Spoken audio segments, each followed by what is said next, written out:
Friends, எல்லாருக்கும் வணக்கம். நான் உங்கள் மோனிஷா. ப்ரீவியஸ்லி வீடியோஸ் நம்ம போஸ்ட் பண்ணியிருந்தோம், எல்லோரும் பார்த்துருப்பீங்கன்னு நம்புகிறேன். ஸோ நிறைய பெனிஃபிட்ஸ் இருக்குதுன்னு நான் சொல்லியிருந்தேன். கண்டிப்பாக வீட்லேயும் ட்ரை பண்ணி பாருங்கள். அண்ட் தென் இந்த வீடியோவில் நம்ம எதை பற்றி பார்க்க போகிறோம் அப்படின்னு பார்த்தீங்கன்னா, கஷாயம் தாங்க. என்ன கஷாயம்னு கேட்குறீங்களா? அதுதாங்க ஃபீவர் கஷாயம். பேர் கேட்க கொஞ்சம் காமெடியாக இருந்தாலும் பேருக்கு ஏற்ற மாதிரி இது செயல்படுங்க. வாங்க நம்ம வீடியோக்குள்ளே போகலாம். இந்த கஷாயம் செய்யறதுக்கான பொருட்களை நம்ம பார்த்துடலாம்.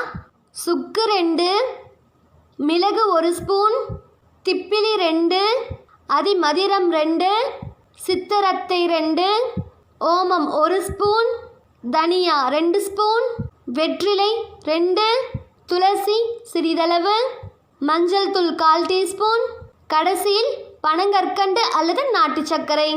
நான் சொன்ன இந்த பொருள் எல்லாமே நாட்டு மருந்து கடையில் கண்டிப்பாக கிடைக்குங்க. ஸோ உங்களுக்கு தேவையான அளவுக்கு வாங்கி நான் சொன்ன அளவுக்கு போட்டு நீங்கள் செஞ்சு குடிச்சு பாருங்கள்.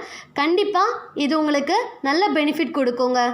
இப்போ நம்ம செய்யக்கூடிய அளவு எவ்வளோன்னு பார்த்தீங்கன்னா 4லேருந்து 5 பேர் வரைக்கும் தாராளமாக குடிக்கலாங்க. சுக்கு, மிளகு, திப்பிலி, தனியா இது 4த்தையும் எடுத்து நல்லா மிக்ஸி ஜாரில் மைய அரைச்சி எடுத்துக்கோங்க. அதிமதுரம், சித்தரத்தை இது 2த்தையும் எடுத்து நல்லா இடித்து எடுத்துக்கோங்க. இதை மிக்ஸி ஜாரில் போட்டு நம்மளால் அரைக்க முடியாது, அதனால நம்ம இடித்து மட்டும்தான் எடுத்துக்க முடியும். ஸோ இடித்து எடுத்துக்கோங்க. ஆன் பண்ணிக்கோங்க. ஒரு பாத்திரத்தை எடுத்து வச்சு 2 கிளாஸ் தண்ணி அதில் ஊற்றிக்கோங்க.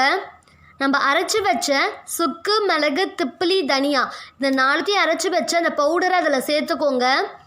அதிமதுரம், சித்தரத்தை இது 2த்தையும் இடித்து வச்ச பொடி அதில் போட்டுக்கோங்க.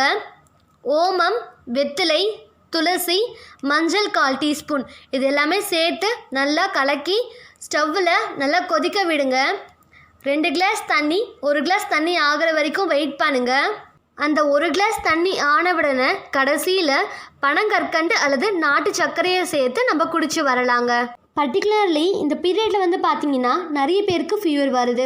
ஸோ அப்படி இருக்கக்கூடிய டைமில் இப்போ வர ஃபீவர் எல்லாமே பார்த்திங்கன்னா நம்மளை ரொம்பவும் டயர்டாகவும் எழுந்துக்க முடியாத மாதிரி பண்ணிடுது. ஸோ அந்த மாதிரி இருக்கக்கூடிய டைமில் நம்ம காசை வச்சு இந்த கஷாயத்தை நம்ம குடிச்சு வந்தோன்னா கண்டிப்பாக வித்தின் ½ அன் ஹவரில் நம்ம நார்மல் பர்சன் மாதிரி எழுந்து நடக்க ஆரம்பிச்சிருவோம். இது குடிச்சு வர்றதுனால ஃபீவர் மட்டும் சரியாகாமல் நம்மளுக்கு சளி, தொண்டை வறட்டு இந்த மாதிரி எந்த பிரச்சனை இருந்தாலும் நம்மளுக்கு சரி செஞ்சிடும். ஒன்ஸ் இதை வீட்டில் ட்ரை பண்ணி பாருங்கள். இதில் ஏதாவது டவுட் இருந்ததுன்னா கமெண்ட் பாக்ஸில் கமெண்ட் பண்ணுங்கள். ஒன்ஸ் நான் ரீட் பண்ணி நெக்ஸ்ட் வீடியோவில் கிளாரிஃபை பண்ணுறேன். இந்த வீடியோ பிடிச்சவங்க லைக் பண்ணுங்கள், ஷேர் பண்ணுங்கள், கமெண்ட் பண்ணுங்கள். அண்ட் தென் சப்ஸ்கிரைப் பண்ணாதவங்க சப்ஸ்கிரைப் பண்ணுங்கள்.